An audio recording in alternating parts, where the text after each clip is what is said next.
There's a changing face of addiction in the Valley, and heroin, cheaper and purer than ever, is the drug of choice. I'm surprised I didn't die. I had overdosed 2 days in a row and woke up in the hospital, and I'm like, oh, that was really good stuff. Let me go get some more. The problem with heroin is once you use it, you're an addict. It doesn't take repeated use. It's not just a phrase that we are throwing out to frighten. This is an epidemic. We are losing people every single day, dying from this disease. This killer addiction, along with prescription pain pills, is claiming lives in record numbers. Trumbull County alone had 15 overdose deaths in a 2-month period. The youngest one being 21 years of age and the oldest one being in their 60s. Heroin is a drug that does not discriminate. Every profession, it doesn't matter who you are, police officers, doctors, lawyers, nurses, somebody knows somebody who has somebody in their family that has a drug problem. I never thought that would happen to me. I went to Catholic school. I had a good upbringing. A crackdown on prescription pain meds like Oxycontin forced addicts to turn to the streets, replacing pills with heroin. The illegal drug provides that same initial feeling of euphoria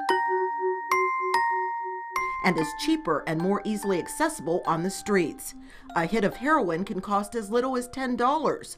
A single 80-milligram Oxycontin pill would sell for $80 on the street. I think it's the #1 threat to law enforcement and really society. If you don't think the growing heroin problem affects you, you're wrong. Local police say the addicts are getting younger, and the majority of home invasions, robberies, and thefts are the result of addicts stealing to feed their addiction. If it's not 100%, it's real damn close. I can't think of anyone who's done a residential burglary or retail theft that hasn't been to support their drug habit. I was a hot mess. Alexis Norman, now 20 months sober, at one point was charged with being part of a heroin for burglary ring. But thanks to Mahoning County's drug court, her life is back on track, and she has a warning for others. I used to say, oh, I'm never going to do that. I'm never going to do heroin. I'm never going to stick a needle in my arm. I'm never going to rob somebody. And, all those things I said I would never do, I did do, because the addiction just took over. It was so powerful that I needed that drug that I didn't care what I had to do. With more local news, I'm Michelle Nix.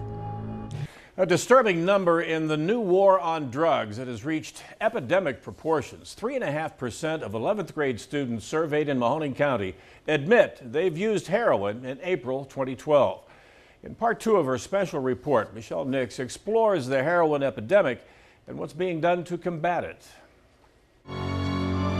It's an addiction so powerful, people are literally dying for a heroin high. I had accepted the fact that I was going to die a junkie. Snorting it, shooting it, and getting strung out on it, convinced they're unable to function without it because the withdrawals are so debilitating. It's called dope sick.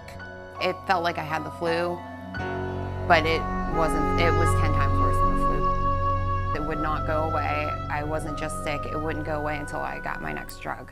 For Alexis Norman, Mahoning County's drug court and task, Treatment Alternatives to Street Crimes, gave her a second chance and cleared her record of a nonviolent felony charge related to her heroin addiction. And Judge Durkin is amazing. He's compassionate. He cares about the people that are in drug court.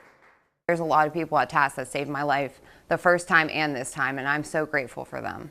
Treatment for heroin and opiate addiction is available in the Valley, but many can't afford it, and inpatient beds are limited to 16 for adult males and 16 for adult females for the entire Tri-County area. There's also help in the way of using medication-assisted therapy, including methadone, controversial to some because of its own addictive qualities. Here at Meridian, patients who have a long-term history of heroin use oftentimes come in with severe withdrawal symptoms. If they're given methadone, it is used to block the symptoms of withdrawal. Suboxone, like methadone, is also used to minimize withdrawal symptoms in heroin and prescription pain medications. But when it comes to battling this deadly addiction, law enforcement is continually working to cut off the heroin pipeline. But there's always one dealer to pick up where another left off.